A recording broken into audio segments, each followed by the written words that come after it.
Bon, ici, je vais voir une vidéo fondamentale qui va concerner, je veux dire, le changement d'axe. J'ai pas dit changement de repère. Oui, c'est pas un système d'axe, hein, c'est qu'un seul axe. Donc j'aurai qu'un seul axe X. Ensuite, je ferai une vidéo concernant deux axes. Un système d'axes, donc deux axes. Mais ici, je vais faire que pour un axe.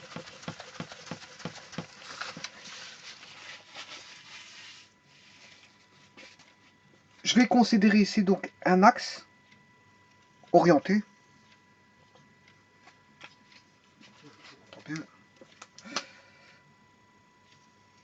Voilà, ici j'ai un axe orienté.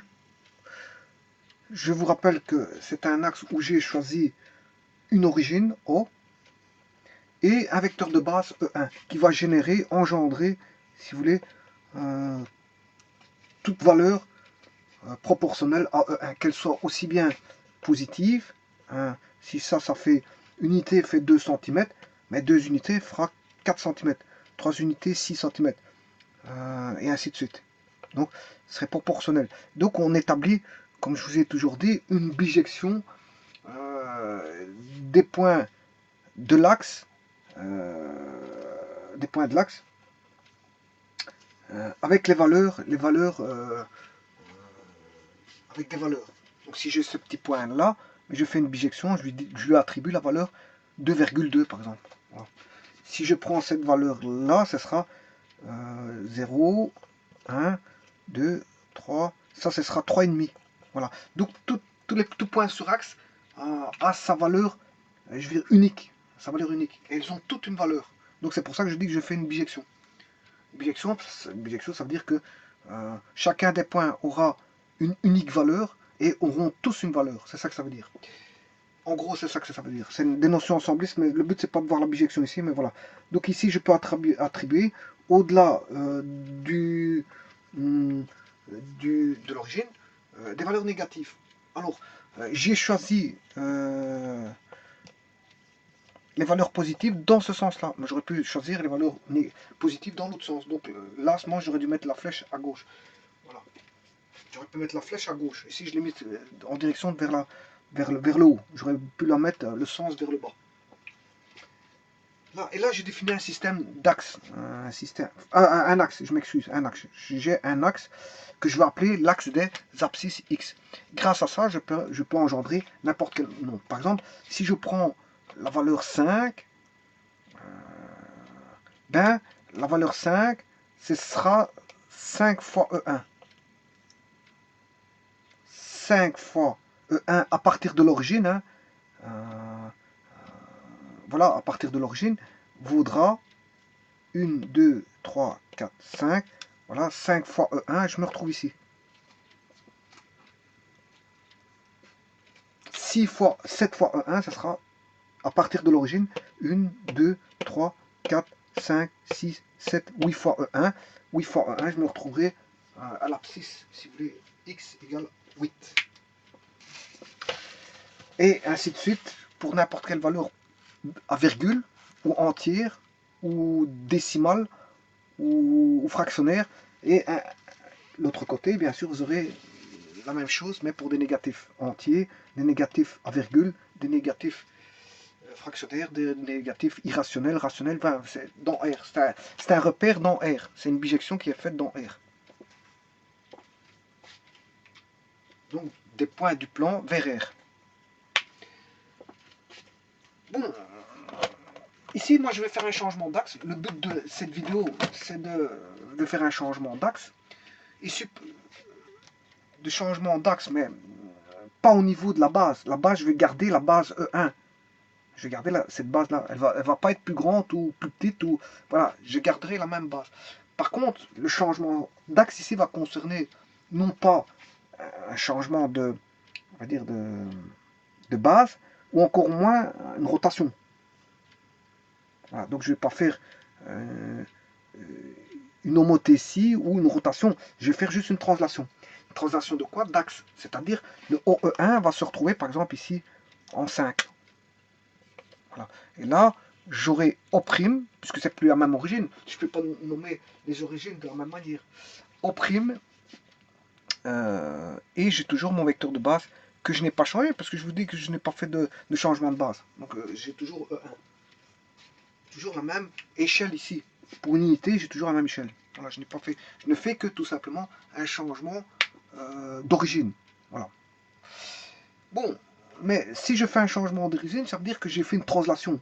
Le vecteur OE1 s'est translaté pour aller vers un autre point. J'aurais pu aller en négatif comme je peux aller en positif, ça c'est pas un problème. Au niveau de la translation, je peux faire un changement d'origine aussi bien décalage vers la gauche de cette origine-là ou un décalage vers la droite.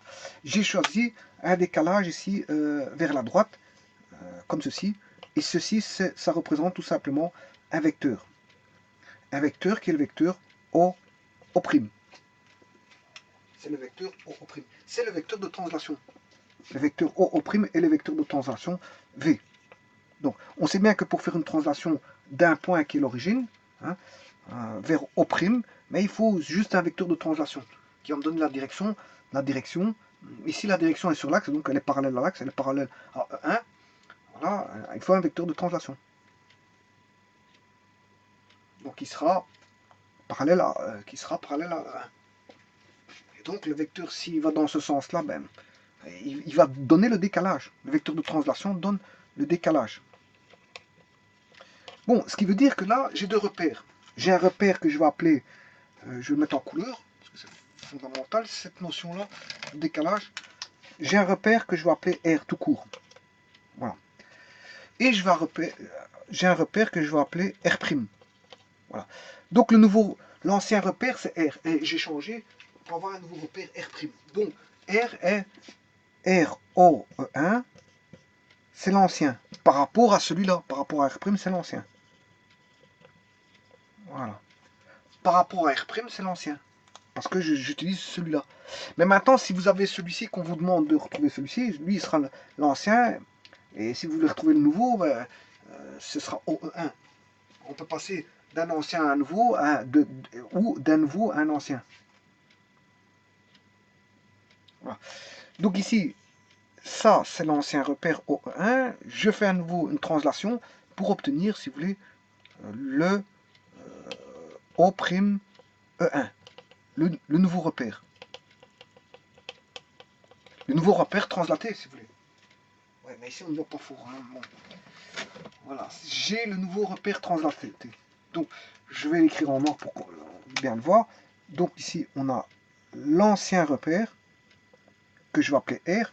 Et là, j'ai le nouveau repère translaté que j'appelle R', avec son origine O'.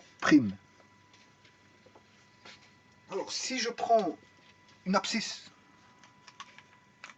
je vais prendre 5, x égale 5. Non, je prends x égale 8. X égale 8. Voilà. Mais x égale 8, c'est pourquoi? X égale 8, c'est pourquoi? Ben, 8, vous comprendrez, c'est 8, 7, 6, 5, 4, 3, 2, 1, 0. Mais 8, c'est l'abscisse dans le repère O. C'est dans le repère OE1. Dans l'ancien repère, il fait 8.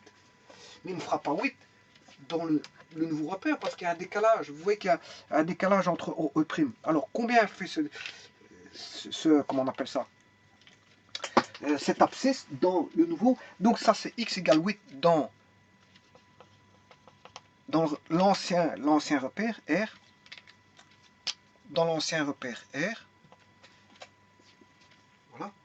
Mais dans le nouveau, vous comprendrez qu'on a 0 ici. Hein, on a 0 cette fois-ci. 0, 1, 2, 3, 4, 5. Voilà. On a un décalage. C'est comme si on avait 0, si vous voulez. Je peux remettre le nouveau repère. Hein. Je vais le remettre ici. Au prime 1, 1, 2, 3, 4, et ainsi de suite, 5, et ainsi de suite.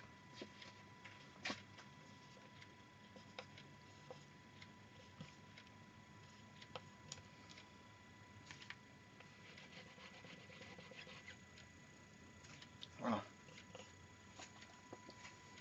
Voilà. Et ça, c'est le nouveau, c'est le nouveau repère. Nouveau repère. dans le nouveau repère. Si vous prenez 8 dans l'ancien, x égale 8, mais dans le nouveau repère, il vaudra 3. Si vous prenez 10 dans l'ancien, dans le nouveau, il vaudra 5. Ici, oui, c'est juste 5. Si vous prenez 6 dans l'ancien, dans le nouveau, il vaudra 1. Et ainsi de suite. Et si vous prenez 0, ben vous allez retrouver le décalage. Hein. Si vous prenez le 0, vous allez trouver le décalage. Combien il fait le décalage? Le décalage, en fait, il fait 5. On le voit, à partir de 0, quand on commence ici en 0 pour le nouveau repère, dans l'ancien, on est déjà à 5. Ça veut dire que l'ancien repère est à 5 unités plus loin, tout simplement. C'est ça que ça veut dire. 5 unités plus loin. Ça veut dire que le vecteur de décalage V le vecteur de décalage est de 5. On a décalé de 5, c'est ça que ça veut dire. Et vous voyez bien que 6 plus 1, ça fait 5, 8 plus 5, ça fait 3. 6, 1, dans l'ancien, 1, plus le décalage par rapport à l'ancien repère, 1 plus le décalage 5, ça fait, on est à 6 dans l'ancien repère. Dans le nouveau repère, on est à 3. Ouais, 3, mais on a un décalage de 5. Décalage de 5, 5 plus 3, ça fait 8. Là, on a 4. 4, ouais, mais d'accord, mais le vecteur de décalage fait 5. Donc, le vecteur de décalage fait 5 fois. Il faut faire chaque fois plus V. Plus V qui est, ici, dans ce cas-ci, le vecteur de décalage voudra plus 5 fois E1.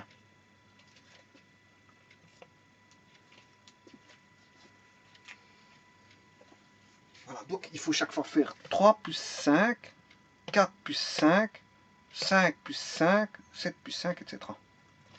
Ouais, mais si vous avez une coordonnée du nouveau pour avoir dans l'ancien, cette fois-ci, si j'ai 4, ben je fais plus 5. Mais maintenant, si vous voulez de R, si j'ai 3, si j'ai 7 dans R, dans le repère, l'ancien repère, mais dans le nouveau, il fera 7 moins 5. Vous comprenez que c'est le contraire. Bon, ben on va établir ça. Comment on trouve ça vectoriellement? C'est la géométrie vectorielle qui va nous aider à faire ça. Donc ici, si j'appelle O, E1, l'ancien repère, R, O, E1, ça c'est l'ancien. Vous avez vu qu'il y a un vecteur de décalage entre, là je vais mettre le nouveau repère R', O, E1. J'ai pas changé à la base, j'ai O, E'. Voilà, donc là j'ai toujours O', E1. Voilà. Si je prends un point M quelconque, donc M, quel que soit M appartenant à R, hein, parce que c'est un réel, quel que soit M appartenant, je propose un point M appartenant à R, enfin M, je devrais pas dire ça, mais quel que soit M d'abscisse, M d'abscisse X, hein, l'abscisse de X, l'abscisse de M c'est X, quel que soit le point, on va dire quel que soit le point M,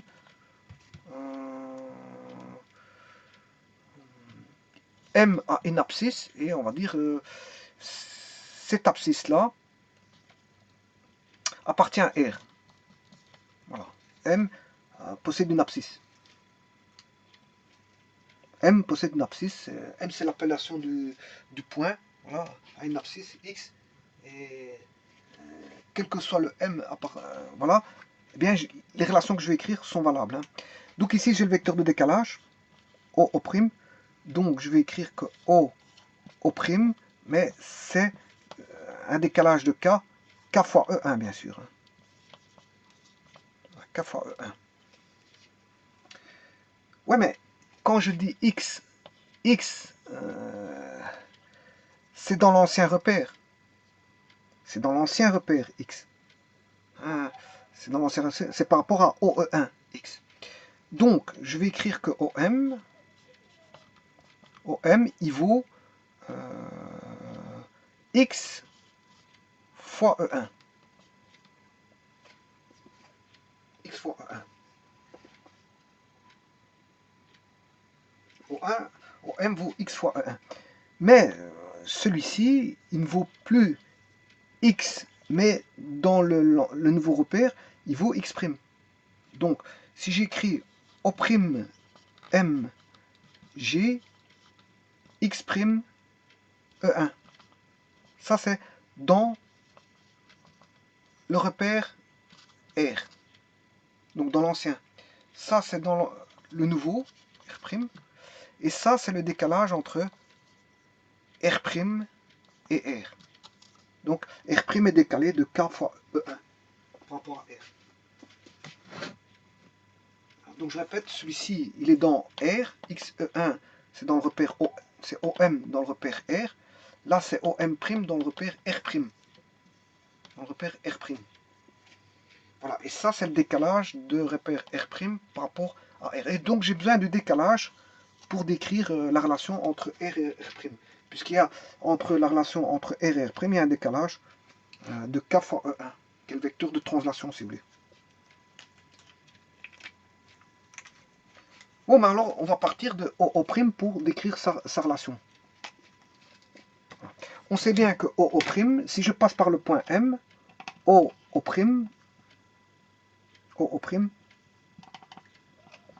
eh bien, si je passe par le point M, c'est OM plus MO'. OM plus MO'. Voilà, ça c'est OO'. Bon, mais OM, on sait bien que c'est X fois E1. OM, c'est X fois E1. Voilà. Alors, MO', c'est moins O'M. MO' vaut moins OM'. Donc, c'est-à-dire qu'on a X fois E1 moins X' fois E1. Et bien sûr, OO' vaut le vecteur de translation K fois E1. K fois E1. Donc là, j'ai K fois E1, K fois E1. Donc, ce qui veut dire que j'ai K fois E1 est égal à X moins X', le tout fois E1. Bon, si je regarde uniquement au niveau des composantes du vecteur, c'est-à-dire X moins X', X moins X' est égal à K. Bon. Donc, est-ce que je peux dire que X est égal à X' plus K? Voilà, c'est ce que je vous avais dit tout à l'heure. On a bien X' plus K. Donc, X moins X' est égal à K, donc X égale X' plus K. Revenons en arrière. X est égal à X' plus K. X est égal à X' plus K. Le K ici valait 5, décalage de 5. Donc le K il valait 5. X', c'est l'abscisse dans le nouveau repère. Par exemple, je prends 3. S'il vaut 3 dans le nouveau repère, mais dans l'ancien, comme le vecteur de décalage, voilà, j'aurai 8. Si j'ai 5 dans le nouveau repère, j'ai 5 là j'ai 5 dans le nouveau, dans le nouveau repère R', eh bien, j'aurai plus le décalage, 5 plus 5, ce qui fait 10. Si X' vaut 5, X vaudra 10 dans le nouveau. Donc c'est le passage, si vous voulez, du nouveau repère R' vers l'ancien repère OE1.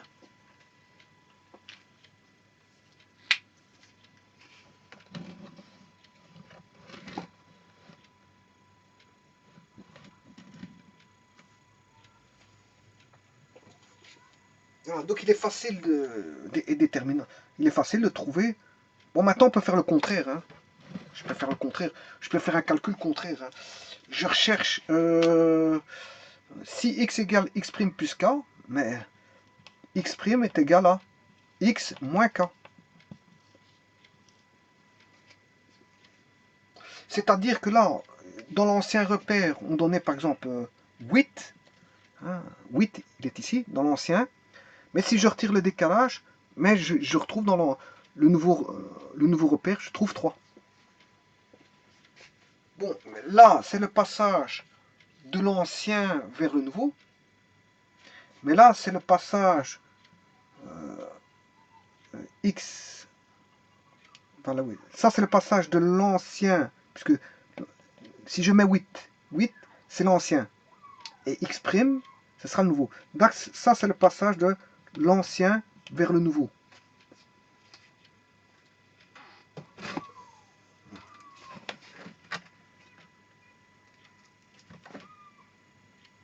Donc,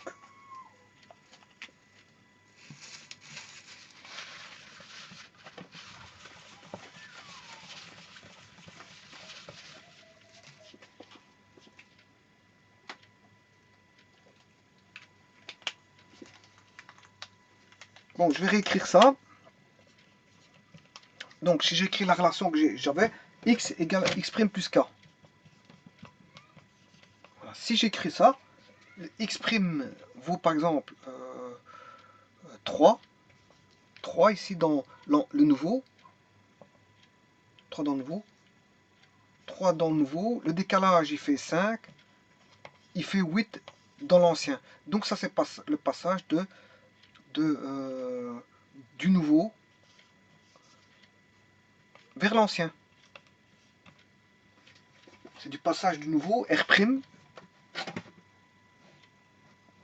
du nouveau, vers l'ancien. Et maintenant, si je fais ceci,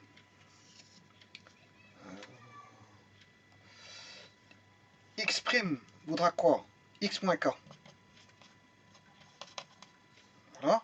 Donc par exemple, si je prends 7 dans l'ancien, j'enlève le décalage qui est ici de 5, vecteur de translation vaut 5, eh bien, le x' vaudra 2. Effectivement, le 7 dans l'ancien vaut 2 dans le nouveau. Donc ici, je passais de l'ancien vers le nouveau.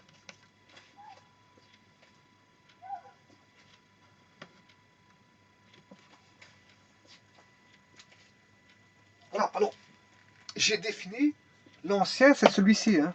C'est ROE1, ça c'est l'ancien. Voilà, alors que celui-ci sera le nouveau.